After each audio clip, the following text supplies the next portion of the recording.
ಸಮಯ ಎನ್ನುವುದು ನಮ್ಮ ಜೀವನದ ಅತ್ಯಂತ ಅಮೂಲ್ಯವಾದ ಸಂಪತ್ತು. ಅದು ಹಣದಂತಿಲ್ಲ, ಕಳೆದುಕೊಂಡರೆ ಮತ್ತೆ ಸಂಪಾದಿಸಲು ಸಾಧ್ಯವಿಲ್ಲ. ಸಮಯ ಮೌನವಾಗಿರುತ್ತದೆ, ಆದರೆ ಅದರ ಪ್ರಭಾವ ನಮ್ಮ ಜೀವನದ ಪ್ರತಿಯೊಂದು ಹಂತದಲ್ಲೂ ಕಾಣಿಸುತ್ತದೆ. ಒಬ್ಬ ಯುವಕನಿದ್ದ, ಅವನ ಹೆಸರು ರಾಮು. ಅವನು ಸದಾ ಇನ್ನೂ ಸಮಯ ಇದೆ ಎಂದು ಯೋಚಿಸುತ್ತಿದ್ದ. ಬೆಳಿಗ್ಗೆ ತಡವಾಗಿ ಎದ್ದು ದಿನವಿಡೀ ಮೊಬೈಲ್ನಲ್ಲಿ ಸಮಯ ಕಳೆಯುವುದು ಅವನ ಅಭ್ಯಾಸವಾಗಿತ್ತು. ತಂದೆ ತಾಯಿ ಎಷ್ಟೇ ಹೇಳಿದರೂ ಅವನು ಗಂಭೀರವಾಗಿರಲಿಲ್ಲ.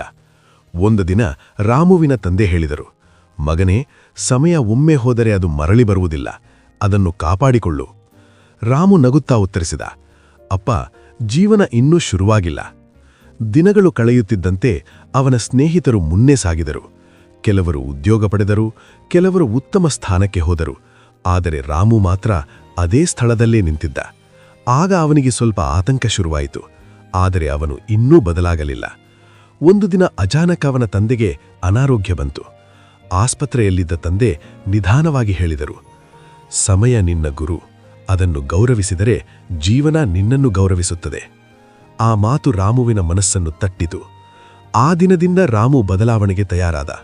ಪ್ರತಿದಿನ ಸಮಯಕ್ಕೆ ಎದ್ದು ಕೆಲಸಗಳಿಗೆ ಸಮಯ ಪಟ್ಟಿ ಮಾಡಿಕೊಳ್ಳಲು ಆರಂಭಿಸಿದ. ಮೊಬೈಲ್ ಬಳಕೆಯನ್ನು ಕಡಿಮೆ ಮಾಡಿ ತನ್ನ ಗುರಿಯತ್ತ ಗಮನ ಹರಿಸಿದ. ಆರಂಭದಲ್ಲಿ ಕಷ್ಟವಾಯಿತು, ಆದರೆ ಅವನು ಕೈಬಿಡಲಿಲ್ಲ. ನಿಧಾನವಾಗಿ ಅವನ ಜೀವನ ಬದಲಾಗತೊಡಗಿತು. 1 ವರ್ಷದ ಪರಿಶ್ರಮದ ನಂತರ ರಾಮು ಉದ್ಯೋಗ ಪಡೆದ. ಅವನು ತನ್ನ ತಪ್ಪನ್ನು ಅರಿತುಕೊಂಡ. ಸಮಯವನ್ನು ವ್ಯರ್ಥ ಮಾಡಿದರೆ ಜೀವನವೇ ವ್ಯರ್ಥವಾಗುತ್ತದೆ ಎಂದು. ಕೊನೆಯಲ್ಲಿ ರಾಮು ಹೇಳಿದ ಮಾತು ಬಹಳ ಸಾರ್ಥಕವಾಗಿತ್ತು. ಹಣ ಕಳೆದುಕೊಂಡರೆ ಮತ್ತೆ ಗಳಿಸಬಹುದು, ಆದರೆ ಸಮಯ ಕಳೆದುಕೊಂಡರೆ ಜೀವನದ ಒಂದು ಭಾಗವನ್ನೇ ಕಳೆದುಕೊಳ್ಳುತ್ತೇವೆ. ರಾಮು ಪ್ರತಿದಿನ ಸಮಯಕ್ಕೆ ಕೆಲಸ ಮುಗಿಸುತ್ತಿದ್ದ. ಸಣ್ಣ ಗುರಿಗಳನ್ನು ಇಟ್ಟುಕೊಂಡು ಸಾಧಿಸುತ್ತಿದ್ದ. ತಂದೆಯ ಆರೋಗ್ಯವು ನಿಧಾನವಾಗಿ ಸುಧಾರಿಸಿತು. 1 ವರ್ಷ ಕಳೆಯಿತು. ರಾಮು ಉದ್ಯೋಗ ಪಡೆದುಕೊಂಡ. ಅದೇ ಸ್ನೇಹಿತರು ಆಶ್ಚರ್ಯದಿಂದ ನೋಡಿದರು. ಶೇಖರ್ ಮತ್ತೆ ಅವನನ್ನು ಭೇಟಿಯಾದಾಗ ಹೇಳಿದ, ರಾಮು, ನೀನು ಬದಲಾಗಿದ್ದೆ. ರಾಮು ನಗುತ್ತಾ ಉತ್ತರಿಸಿದ, ನಾನೂ ಬದಲಾಗಿಲ್ಲ, ನಾನು ಸಮಯವನ್ನು ಗೌರವಿಸಲು ಕಲಿತೆ. ಕೊನೆಯ ಪಾಠ.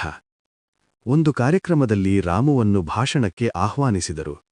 ಅವನು ಹೇಳಿದ ಮಾತುಗಳು ಎಲ್ಲರ ಮನಸ್ಸನ್ನು ತಟ್ಟಿದವು. ಸಮಯ ನಮಗೆ ದಿನಕ್ಕೆ 24 ಗಂಟೆ ಕೊಡುತ್ತದೆ.